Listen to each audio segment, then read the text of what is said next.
You are listening to African Father in America podcast by Simon Javan Okello, live from Seattle, Washington, USA. Greetings, beautiful people. My name is Simon Javan Okello. I am really excited to be here with you for another episode of the African Father in America podcast, AFIA podcast. And I am joined by a really wonderful guest, Stephen Senkaba, who is joining us all the way from Kampala. Mr. Senkaba, just say hello to our viewers and our listeners, please. Hello, listeners. Hello, viewers. I'm excited to be here on this podcast. Thank you, Simon, for hosting me. Fantastic. I'm also excited to have you. And for those who have been following the AFIA podcast over the last few months, we've actually been highlighting a number of authors who are part of the Remembering Your Future book that was recently launched in Kampala, that brought some of the most incredible authors and journalists and thinkers in Uganda together.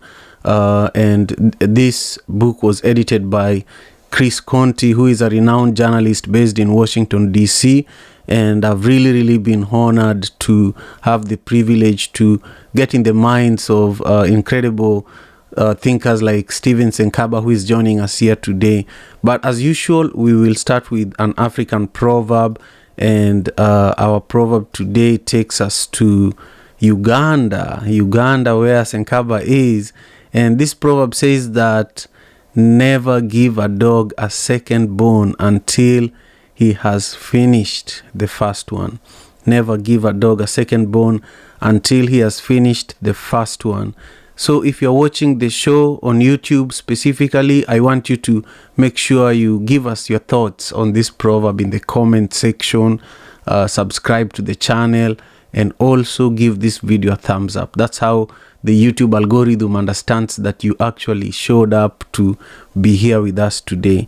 Now, I want to share 3 nuggets of wisdom, and then I am going to request my special guest to also share his own perspective on today's proverb. So our first nugget of wisdom that is related to today's proverb says that don't overcommit yourself. It's better to focus on a few things and do them well than to spread yourself too thin and end up doing everything poorly. Note that one down. The second one says that be patient. It takes time to achieve goals, and don't try to rush things, or you'll be more likely to make a lot of mistakes. That's the second nugget of wisdom. Then the third nugget of wisdom says that be grateful for what you have. Don't always be looking for the next thing before you finish what you have at hand. Appreciate the things that you have in your life and focus on making them even better. A lot of us, especially in this era of the internet and AI, we want to have everything. We want to have the most followers on social media. We want to have the most likes, the most views, but we don't realize that we are healthy. We have food to eat. We have a family. We have a roof over our head, and those basics, if you can appreciate them in a deeper way, your children sees how grateful you are. Then they learn how to be grateful for what they have, your community, and it just grows, And so this is a really beautiful proverb. I want to hear what Mr. Senkaba has to say about it. Go ahead, please. Thank you very much. I wouldn't deviate very far from what you just said. What strikes me most importantly about this proverb is focus. You cannot have everything, otherwise you will lose everything. And like you said, I think that it's a natural tendency to worry about things that don't seem to be going well, or things that we have in our grasp, but we never realize we have them until we lose them. So I think it is a very timely sort of advice that focus on what you have,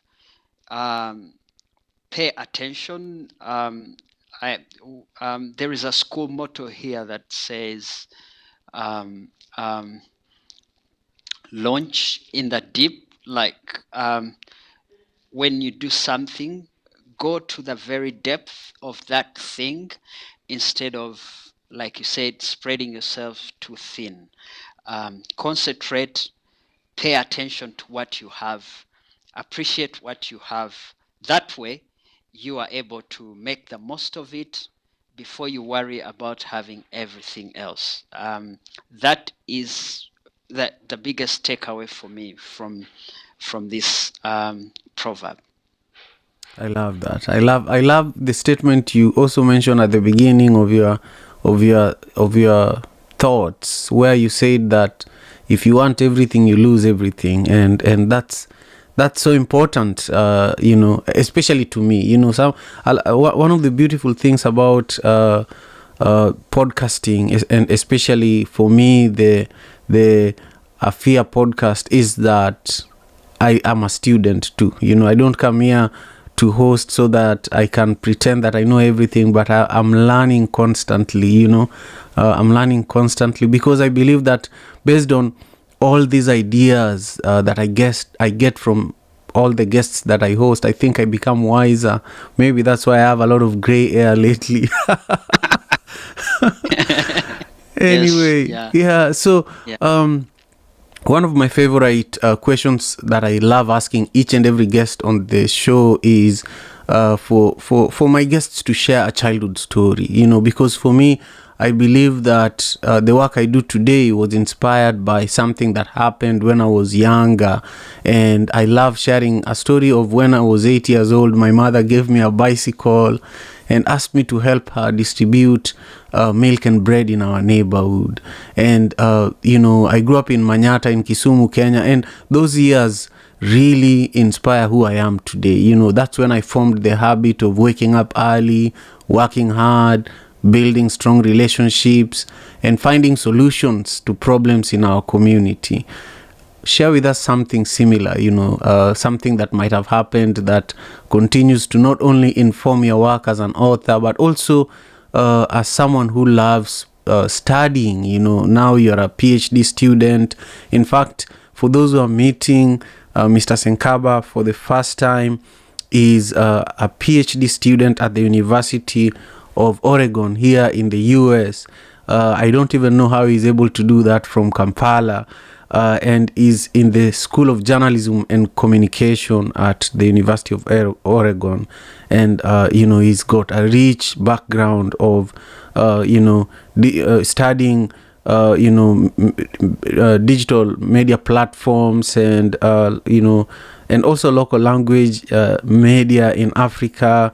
He specializes specifically on, leading Uganda's languages, and you just have to speak about all of this in a moment. I want to give you space to just talk about your background in depth, but for now, share with us just a little story of what is it that inspires all this incredible work that you're doing. Thank you very much, Simon. So I was a very very I was a very stubborn boy as a child. So I remember one particular day. I think I was about 7 years old. My dad had a Volkswagen or a Beetle, that small Beetle car that was parked in the compound. And I remember that as a small child, I was a very curious little boy, curious and stubborn. So that car had been parked in our compound one afternoon, and my dad with his friends were in the house talking and having a conversation. My curiosity took the best of me.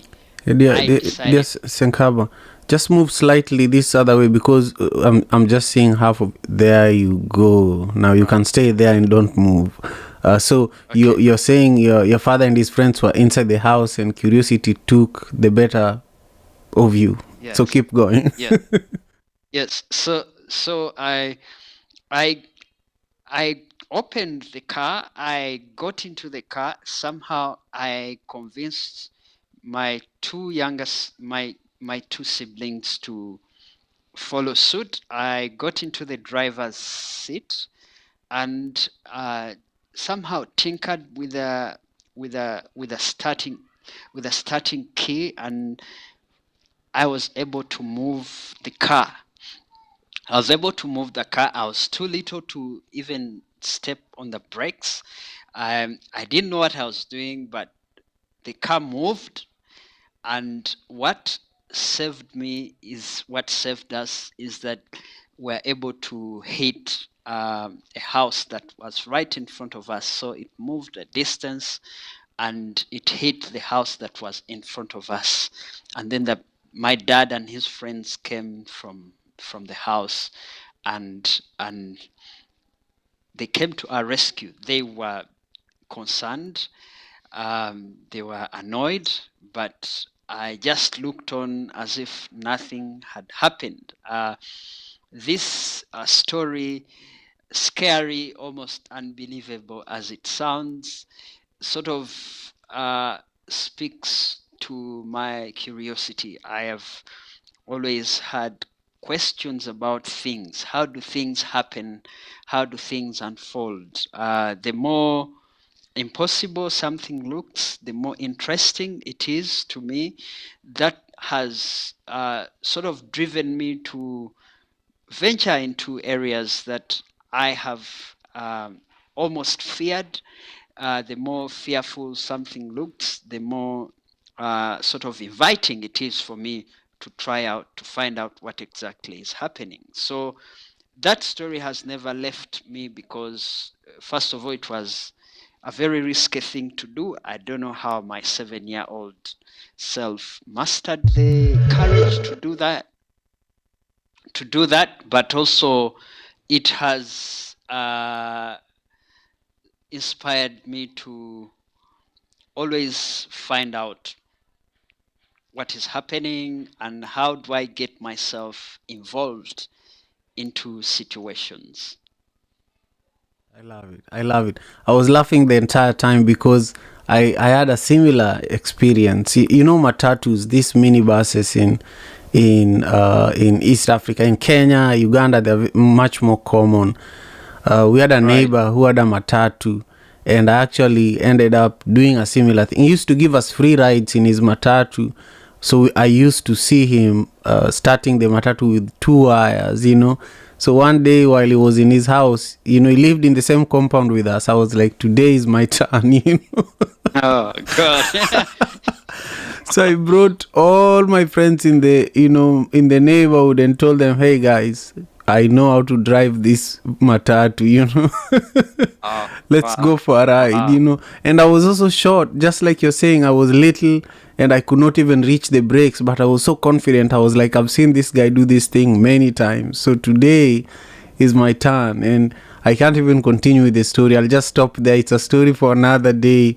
That's right. Yeah. So I just want to welcome everybody who is joining us for today's episode of the Afia podcast. I am here with Mr. Steven Senkaba, who is a PhD student at the University of Oregon. He's an author, and he also has a master's from the University of Leeds. You know, looking at his bio, he's just going back to school all the time, and he's still doing incredible things. I want to understand, what's your motivation with education? Why is it that you've made this a part of your story, and it's something you're committed to? And then after that, I want us to go into, you know, what it means to you to be a part of this incredible book. I'm going to share the book on the screen in a moment, but just talk to us a little bit about your background in journalism and communication. Why are you so passionate about it? But also, why are you going back and really strengthening your skills around it? Yeah. I started working in journalism about 10 or so years ago as a freelance journalist. and I went to work with New Vision Printing and Publishing Corporation. That's one of Uganda's leading media organizations, and I worked there as a features writer.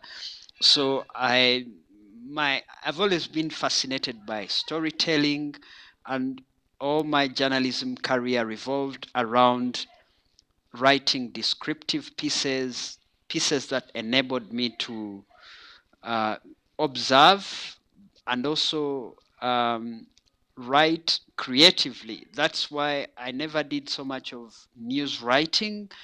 I went into feature writing because feature writing offered me the opportunity to write, to spend time talking to people, interview them, but also tell their stories in a creative way. A lot of my writing really revolved around reproducing what I had observed, analyzing things as opposed to reporting things as they had been told to me. So I did journalism for about 10 years,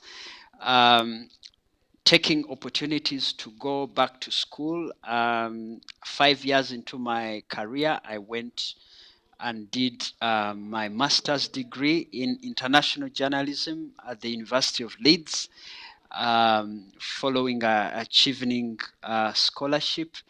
And when I finished my master's, I still went back to the newsroom. I went back to Uganda and practiced as a features writer, and then later as a contributing editor. I continued in journalism, but the things that kept happening as digital media started to take shape in the way that journalists operated, I became more curious about how we are going to incorporate digital tools in our work. So I started to sort of ask myself, where is this digital revolution taking our work as journalists? So that piqued my interest into academia. I started looking for opportunities to go back to further my studies. So I got an opportunity to do a journalism research fellowship at the University of Michigan in the US in 2019. And from there, I continued to ask more questions. Where is digital media taking us as journalists? And that challenged me to further into a PhD. So that's how I ended up at the University of Oregon, where I am currently researching digital media and local language media. So that's a bit of my background. It's journalism and academia. That's incredible. What are your thoughts about podcasting, since digital media is your primary focus in your studies? What have you, formed as an opinion in regards to podcasting, which is what we are doing right now? Yeah, that's a good question. I like that question because when I went to Michigan, the University of Michigan in 2018, 2019, my project actually focused on podcasting. I think podcasting is a very relevant platform, especially for African journalists and African communicators, because podcasting taps into our culture as storytellers, as people that grew up around stories, as people whose forefathers sat around the fireplace and told stories and listened to stories. I think podcasting is that modern version of the fireplace. So podcasting is not just an important platform. It's not just a modern platform for where Africans tell stories, but I think it is part of it is an important part of our culture as storytellers. So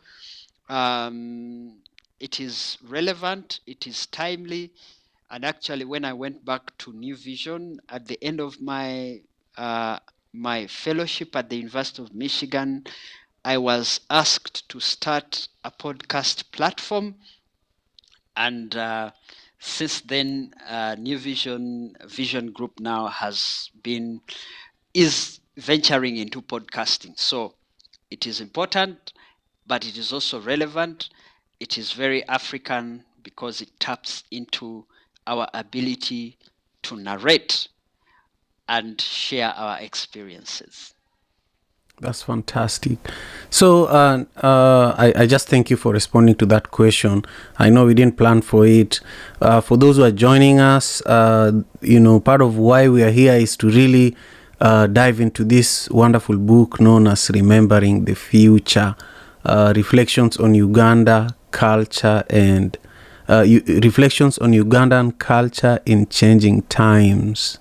So, if you're watching, I want you to take a second and go to the website of the book. It's called ugandamemories.com. And if you are somewhere that is not Uganda, you can go to amazon.com, or anywhere that you can access the internet. You can go to amazon.com and get a copy of the book. Specifically, if you're in Uganda, you can go to Ibua Publishers or Ibua Publishing and also get a copy of the book that my wonderful brother Steven Senkaba is also featured on as an author. Mr. Senkaba, speak about why being on this book is important to you, and then read your favorite excerpt from the chapter that you wrote. Being featured in this book is such a huge privilege for me because it is the first time that I have had my work in published form, in a book published form. So that is extremely important. It's a huge platform for me to go out there, to have my work out there in such a prestigious collection with very good, very talented co-authors. So it means a lot. It's not just a platform, but it is also a door opening opportunity for me. It is also a challenge for me because now that my work is published in such an important collection, I cannot look back. I can only get better. So it is a challenge for me to even do better. So this is what being published in this book means. I can now read an excerpt. I'm going to read an excerpt from my encounter with Isaac Nabwana, the owner of Wakaliwood Ramon Film Productions. This is the guy that my story focuses on. On a slow, dreary Saturday evening, I meet Nabwana at his home and studio in Wakaliga, a shanty town on the southwestern edge of Kampala. Rickety video halls boom with life as I navigate the narrow mud paths of the famous slime. Sounds of kung fu kicks and talk of thieves escaping from a shrine emanate from a rusty structure made of iron sheets. These whet my viewing appetite, but also my eagerness to meet the filmmaker who has won the hearts of many Ugandans by producing raw, mostly low-cost films amid the one-room tenements, muddy paths, and open streams of sewage here. A slum might seem a surprising place for a movie studio, but Nabwana wears his roots with pride. He calls his studio Wakaliwood, linking it both to his immediate surroundings and another center of filmmaking half a world away, Hollywood. I love that. It almost also sounds like Wakanda, you know. Oh yes. Yeah. Wow. I feel like I've seen a story in the news about this this filmmaker that you focus your chapter on, and I just love your style of writing. I could definitely, I felt like I was walking into that neighborhood with you, and Right. it was just beautiful. It was just beautiful. So has he read your chapter of the book, the filmmaker? Does he know that the book is out, and has he read it, and how does he feel about the story that you wrote about him? He knows we have talked. He knows that we have been doing this project. I have been updating him. He knows that the book is out. Whether he has read it or not, I am not sure. I will check with him, but he's been excited from the time that he has known that we are doing a book project on this. He's followed. I have shared some excerpts with him, so I have no doubt that Isaac is very proud. And because he's been excited about this project, he's been very, very helpful and very forthcoming with ideas and information and support. So yes, he's aware. Excellent, excellent. So for those who are watching, if you haven't subscribed to my YouTube channel, I would really, really encourage you to do that. That's one of the ways that you can support the Afia podcast. And secondly, if you're watching and you'd like to get a copy of the book that we're discussing today, our book, I want to show you the cover of this book. I really love the cover. And Remembering the Future, Reflections on Ugandan Culture in Changing Times. Go to Amazon or Ibua Publishers. Amazon is for those who are not in Uganda. And if you are in Uganda, you can go to Ibua Publishing to get your copy of the book. And then I just want to also give you space, Mr. Senkaba, to take a moment and talk to us about how we can support you. If there is anybody else who is watching this and they just particularly want to support you and your growth as a journalist, or they want to stay connected with you on social media, how do they do that? Thank you very much. I am very active on social media, especially LinkedIn, Twitter, Instagram, Facebook. I have a presence on Facebook. I don't visit as often, but I do have a presence on Facebook as well. So I would request that people out there, please follow my work. I am working on a website, I should say an online platform. I already have my work there, but I need to update it as well. So the best way to support a person like me is because I am trading in ideas. I would be very pleased if people can can engage with my work, maybe share ideas, maybe ask critical questions. To me, that's one of the greatest supports that I need. And I also have a Mac Rack. A Mac Rack is an online sort of platform for people that have done journalism. A lot of my work appears there as well. So please visit, um, and you will be able to see my work. All my handles have my name, Stephen Senkaba. They should be able to come up the moment you do a basic Google search. My work appears there, and that is also the best way to connect with me on LinkedIn, on Instagram, on Twitter, as well as Facebook and MacRack. I'll be happy to get feedback about what I am doing very soon. I think that I will be publishing in academic journals. I'd also like for people to engage with my work on those as well. Once I finish working on my online platform, probably it will be a WordPress platform. I will share it on my social media platforms. Let's talk, let's connect there. Thank you very much.